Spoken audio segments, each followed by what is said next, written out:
Hello friends, movies all about আপনাদের স্বাগত।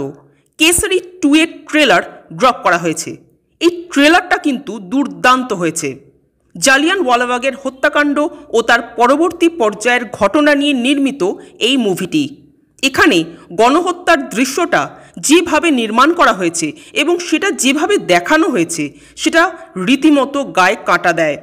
এবং এই ধরনের র মেটেরিয়াল যদি এন্টায়ার মুভি জুড়ে থাকে তবে তা দর্শককে হিট করতে কিন্তু বাধ্য, যদিও সেটা সেন্সর বোর্ড পাশ করাবে কিনা সেই নিয়ে সন্দেহ আছে।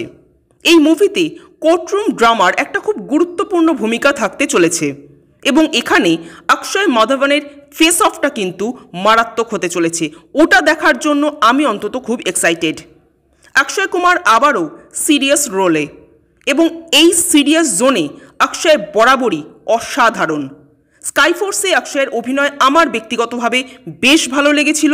আর এই মুভিতে অক্ষয়ের যেরকম অভিনয় দেখছি অন্তত ট্রেলার লেভেলে, তাতে মনে হচ্ছে অক্ষয়ের অ্যাক্টিং এই মুভির জন্য খুব বড় একটা ইউএসপি হতে চলেছে। আমার তো ট্রেলারটা দারুণ লাগলো। আপনাদের কেমন লেগেছে কমেন্ট করে জানাবেন। আর আমাদের ভিডিও ভালো লেগে থাকলে প্লিজ লাইক, শেয়ার, সাবস্ক্রাইব করতে ভুলবেন না। Thank you.